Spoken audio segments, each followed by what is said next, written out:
Good evening, ladies and gentlemen. Today, and you are welcome in. If you are just joining the stream, drop a yes in the chat so that I know you are here. And today we are doing a full deep dive on a personal branding. And today we are going to look at 10 parts, which is going to take us about an hour. And whether you are at 0 followers or you've already got a few thousands, this session is built for you. So, my job today is simple, and by the end of this session, you should know exactly what to build, what to stop doing, and what uh, to post tomorrow morning. So, grab a notebook and let us get into it. So, as I mentioned, that we're going to look at 10 key chapters, and here is the map of that chapters.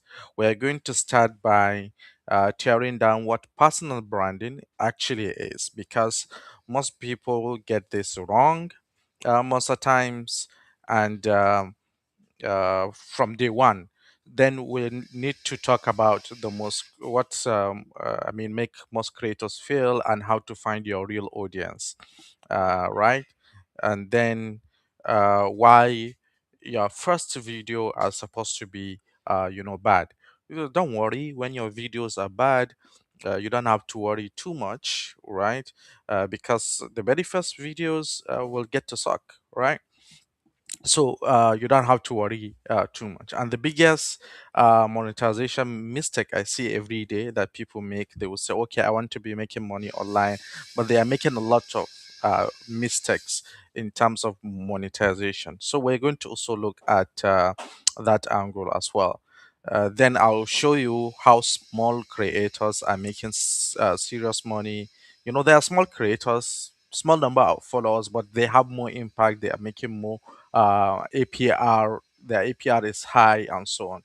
So I'm going to walk you through a 30-day live challenge, which you can start this week. So you need to be constantly, you need to go live for the next 30 days, and we're going to do that together. So let's talk about trust before selling.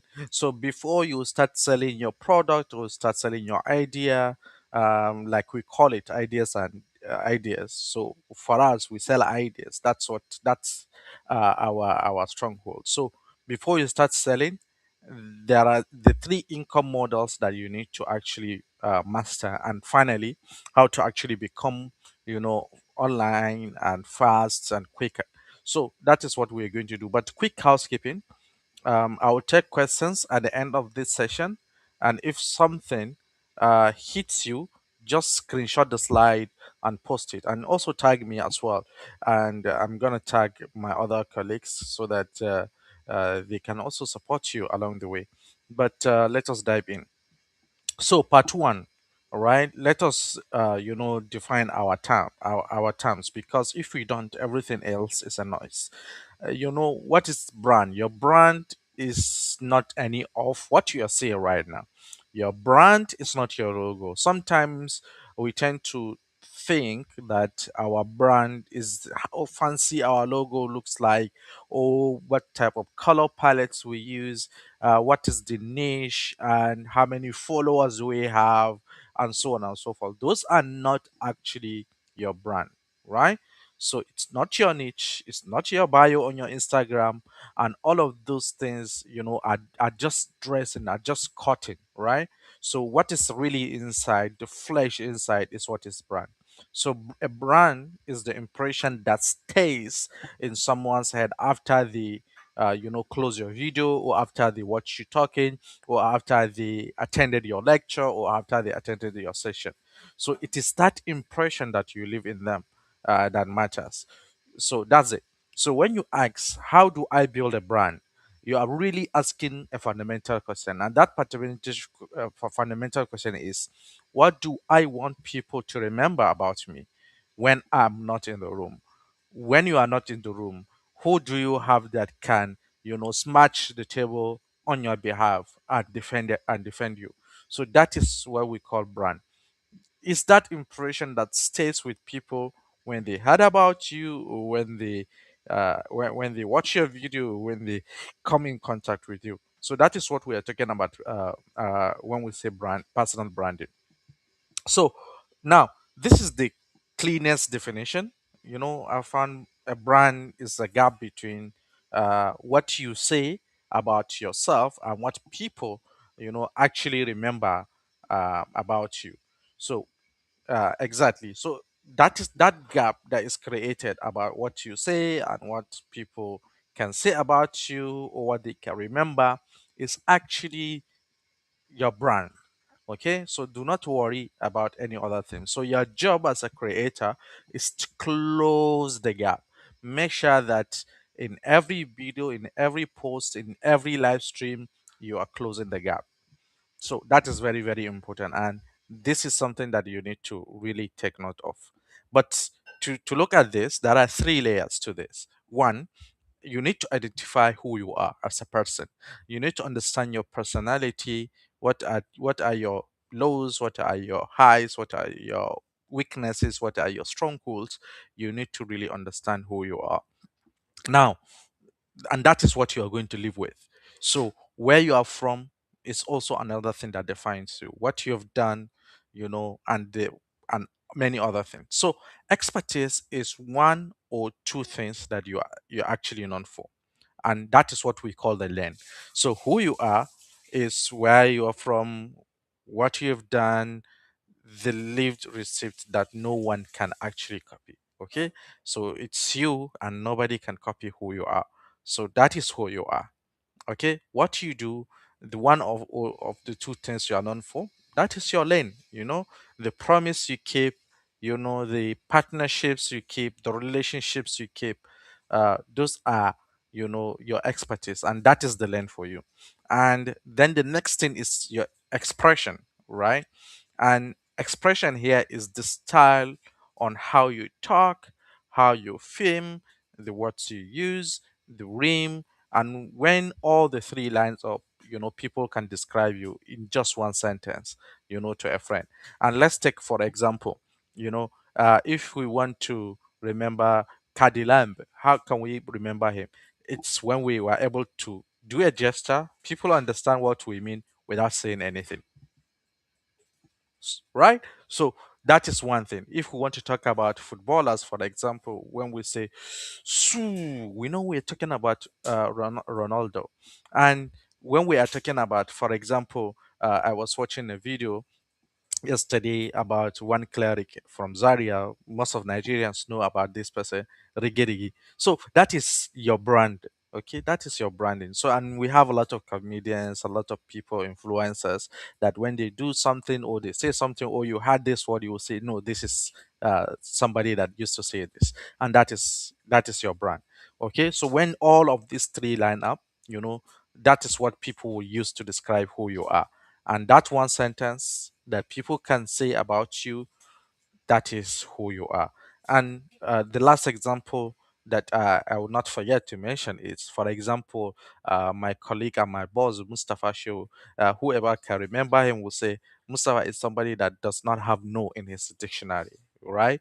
Or would say we have to learn the business of our own business. So, I mean, so there are a lot of things that you know him about. So that one sentence, or when we talk about Ibrahim Hamis, or when we talk about our, so I'm talking about my colleagues. So I can describe all of these different people. And that is exactly your brand. That one sentence that people can describe you with, that is what we call personal branding. So now, in terms of that, let us look at uh, where you can fit. Okay, so you can finish their sentence. Every strong brand, you know, collapses into one. For example, if let us look at the creators you respect, you can finish. For example, Mr. Beast, we say extreme generosity at scale. Ali Abdal will say productive life, calm, explained. The point is not to copy them. The point is that you could be that stronger person, and that finishing sentence yet is not what we mean. That's the work. All right. So very importantly, one thing that we need to really take very seriously is that who is this person? Who are you? How can people actually, talk about you? So these are kind of some example of some creators that we know. Then the last sentence is you. You need to define what is one sentence that you want to own.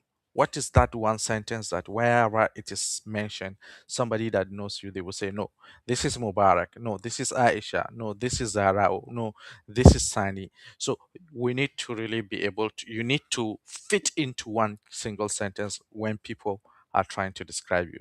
Okay, so that is very important and it's non-negotiable. All right. So now let us now move on to the part two. We're done with the part one. Now, why must creators fail? This is a question that we know there are a lot of creators that have failed. They have had their time, but why do must fail? And I want to be careful here because this isn't a motivational talk. Okay, this is a pattern that I have watched over and over and over again. So the pattern is not talent; it is handful of habits, and you need to fix two, which you and when you fix those two, you're already ahead of the curve. But let us look at the statistics in terms of numbers. Okay, so now 95%, uh, matters because this is a huge number. This is a big number. So roughly 95% of people who start a channel will quit before they post 50 videos. So before you they post 50 videos, they will become overwhelmed, discouraged, and a lot more. Okay, so now that is it. 50. That's the less than 2 months of a video a day. If you are producing 50 videos, that is less than, less than 2 months video, you know. So when you see someone with a big channel, you are not looking at someone more talented than you. You are looking at someone who didn't stop, someone who didn't sleep, someone who didn't relent, someone who didn't give up. Okay, and that is the fundamental of success. You have to relent. You have to become, resilient. You have to become focused, dedicated. You should not stop, and that is those are the attributes of people that have success. Okay, so now let us look at some reasons. Here are the uh, you know uh, 5 reasons. Okay, I see again, time again and again and again. They post when they feel like instead of a schedule. So don't post when you feel like you want to post. If you want to, build a brand, you need to have a schedule on how you post, schedule on when you come live, schedule when you engage your audience, and so on. Right. So these creators, they make videos for themselves instead of for specific viewers. So they check analytics every 2 hours and let the numbers wreck their week. So when they check the analytics, they will see what people are looking at, what people are interested in.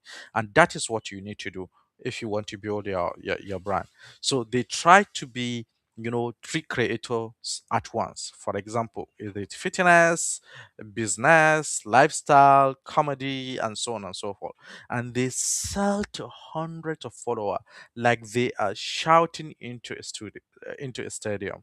So if you can fix even two of this week, two of these problems this week, then you are ready past most in the field. Okay, so that is very, very important.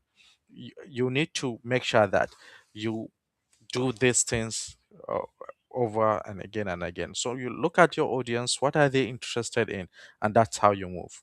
Now listen, talent is the most overrated word in this space. We talk about, oh no, this person is talented because he does this. It's not a magic place, and that word is an overrated word. Okay, creators who win are the ones who treat this like a job. before it pays like one. So they do this. Some of them perhaps even, they don't want they did not went to school, or they even went to school, they quit their jobs, but they build something out of that. So it's not about talent, okay? It's about how can you use the opportunity that you have, to translate it into value, to make impact. All right. So you need to treat it as a job, and whoever, show up after everyone else has quit. So that's the one who gets paid after all others have quit. If you are still there, that is when it will pay you. Okay. So, like I said, talent is the most overrated word in this entire space. All right. So, let us now move on to the next part three. How to find your audience. If you are looking for audience, what should you do, and how do you go about it? And that is what we are going to talk about. So, how do you find this audience? And by audience, I do not mean young people. Sometimes when we say audience, then we start to think, no, young people, no, these entrepreneurs, those are the people who are winning. No, that is not an audience. That is a demography.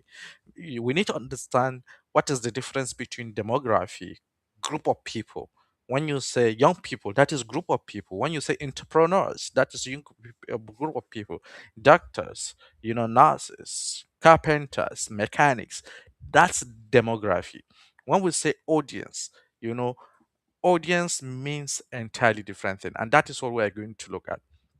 But before we do that, there are three questions, and you need to find who is your audience alongside. And the very first question is, specifically, I'm trying to help, but not of a group. So what problem are you losing sleep over this week? Okay. And where are they already looking for the answers? If you can answer all of the three in one sentence, then you have an audience. Question number one: who specifically am I helping? Right? So, not just this group. Don't look at young people or you look at entrepreneurs. No, that is the demography. Who are you trying to solve problem for, or who are you trying to reach? Okay, not a demography. So, if you are able to answer that question, who specifically are you trying to help? Then move on to the second question. What problem are they losing sleep over? Okay. For example, they have problem, this type of people have problem, or this region. So what type of problem? So this week is this is not a theory. Okay. Right now on this day, for example, today is Wednesday, right? And by 11 p.m. Okay, what problem are you going to sleep over with? So that is the second question. The third question is, what are they already looking at? Is it that they're checking YouTube to find the answers, or they're checking WhatsApp group to find these answers, or Reels at 1 a.m., or you meet them in that room, and so on? So you need to be able to answer. If you're able to answer all of these fundamental questions together, who specifically are you helping? What problem are they losing sleep over for? And what are they looking already?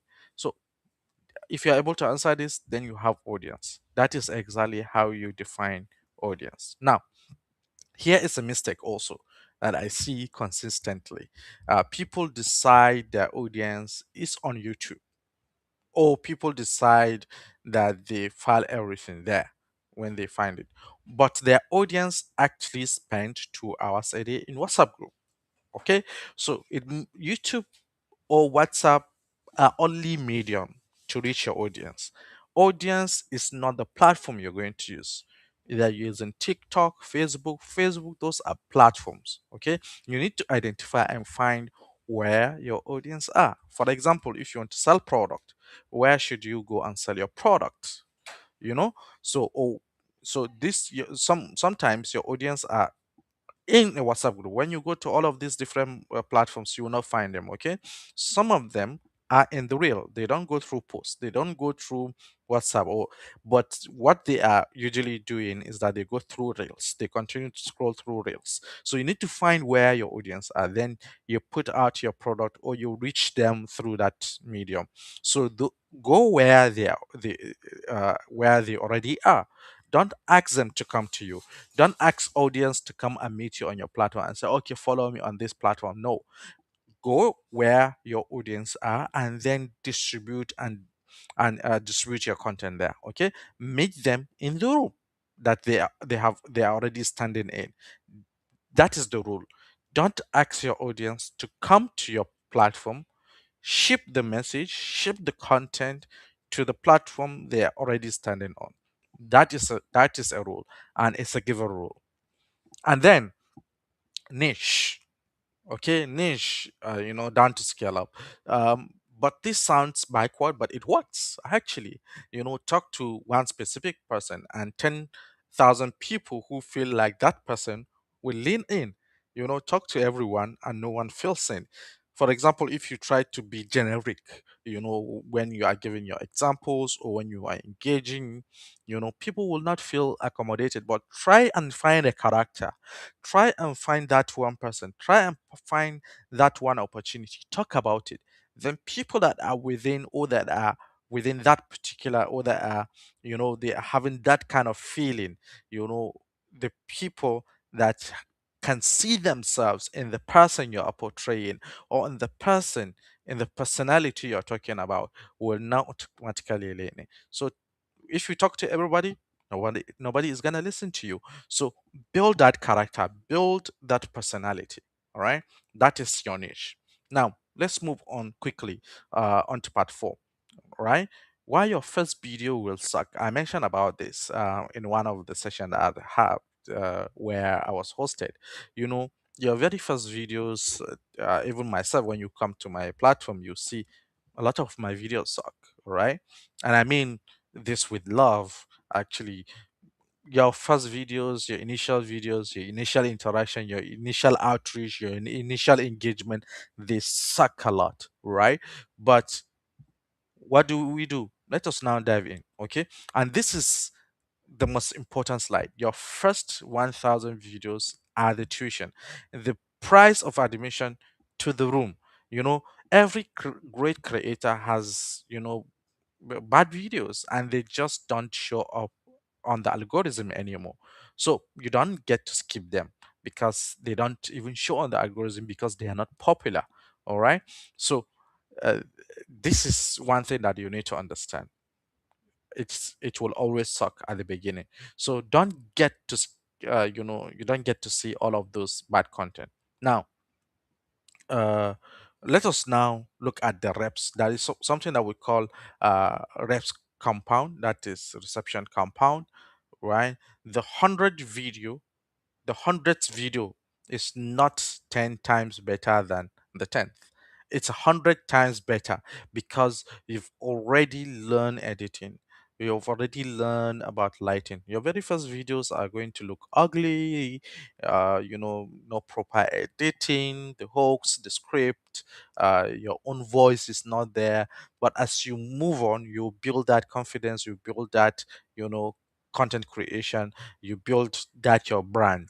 All right, so the curve is not linear. The curve will it is always exponential. So but it only starts compounding if you keep posting. When you post, minimally, it is not going to compound. So the secret here is about compounding. What did I say? It's about compounding. And this is just 1/4 of what we are talking about. So give yourself a permission, but permission to do what? Permission to publish badly. Don't feel sorry about it. Don't feel bad about it. Publish it 70%. Okay? Publish before you are even ready. Just when you have content, just quickly publish it. Publish it with the cheap mic that you can get. Publish it with whatever you get. Done it better than perfect. So it's better you do it than you make it perfect. Perfection will come over time because when it is done, is being done is the only thing that teaches you anything. Because if you do not do it, you will not get to learn. Okay, and that is the secret behind this. So 70% is not 100%. The least 30% is learn in public by shipping. You feel ready, just use it and publish it. Don't wait. Don't be perfect. Nobody is perfect. All right. So now let us move on to part five, which that this is the intermission. The biggest monetization mistake, because you keep on creating content, you create brand, you create personality, but if you are not monetizing it, if you are not getting money, getting value out of it, you're not getting paid, right? uh then it's useless. So the biggest monetization mistake, and this is one, and this one is going to think some of you are creating, but they are not actually benefiting from it. So I'm very sure that this will really touch some hearts. So the trap is simple, right? People would start selling on day one, and they got maybe 2,200 followers, or and a stand store or a course, or they're going to put out an ebook and so on, and they wonder why nothing converts. You haven't earned the right to access. So you are stranger asking strangers for money.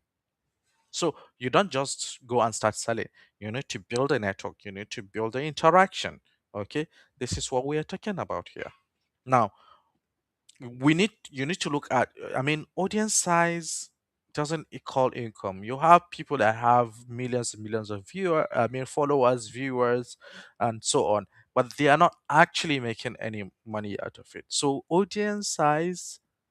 mm, it actually doesn't equal to income. I know creators with 8,000 followers making more money than people with 80,000. I've seen people like that. I've seen people with less than 1,000 followers, and they are making money, more than people that have more than 10,000 followers or million followers. So the size, doesn't equal income. This is the bottom line, because the small one solves a real problem for a real buyer. So the big one entertains a crowd that will never spend a dollar or spend an euro or pounds or yen. Or they're not going to do that for you. So that means it's a table full of rubbish, right? So reach is vanity, resonance is the revenue. When you are resonating with people, that's when you generate revenue. So and that's why in this scenario we'll be able to see the difference. So the audience size actually doesn't equal to the income. It doesn't matter much when we look at it from income perspective. Okay, so let us now give let us now do something here. When you have 100 days, give for 90 days. Okay, and then the 10 days are what you are going to do. So you give, you teach for free for 90 days, then you answer every moment they are on. It's a wall to build. So you build a list, you let the audience tell you what they pay for, then and only then you offer it. So take your time, try to understand your audience, try to understand what they're going to buy, and then you come up with your product, you come up with your idea, and then you sell your idea. We're good at selling ideas. Okay, so then you, when you offer it, then the sell is the last step. Build the networks, give for free, and then the sell should be the last step, not the first step. Don't just come out one day and expect people to pay for your service or to pay for your idea or to pay for your product. No, that should be the very last step, you know.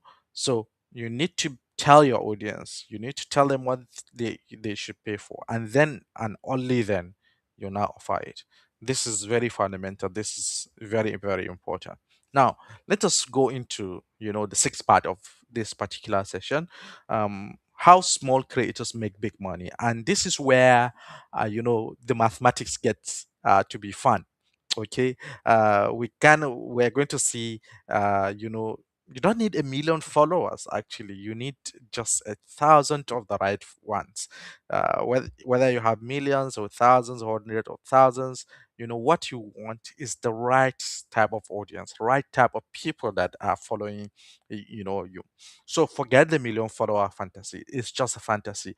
No, I have a million followers, 10 million followers. Are they the right followers? Can they pay for your services? Can they pay for your idea? Can they buy your product? Okay.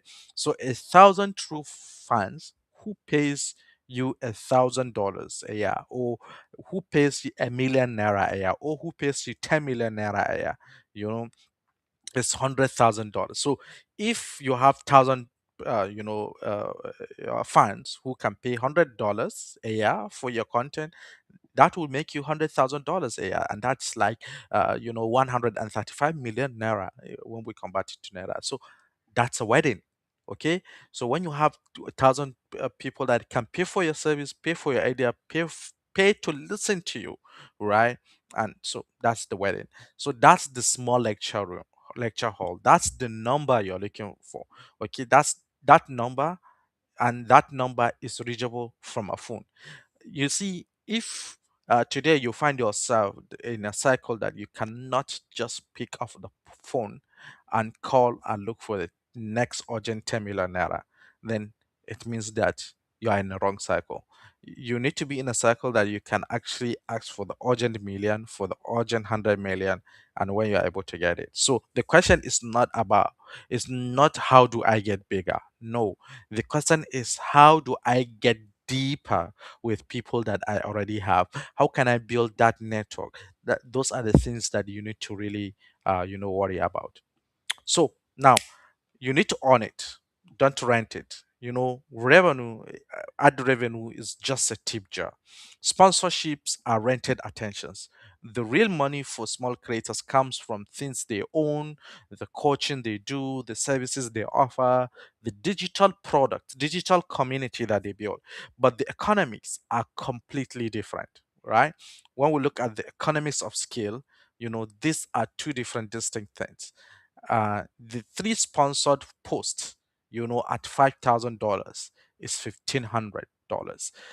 When you have $5,000 paid for each of your sponsorship, is better than any other thing. So, and that's like you're getting like 18 million naira upfront. So three coaching clients at 1,000 monthly is $36,000 a year. So this is what we are talking about, right? So you need to, you have the income source, but what are you being paid for, right? When you talk about revenue, like ad revenue that I said, it's just a rented revenue. You depend on people to watch. If people do not watch, you're not going to get anything. But you may have a session recorded where you deliver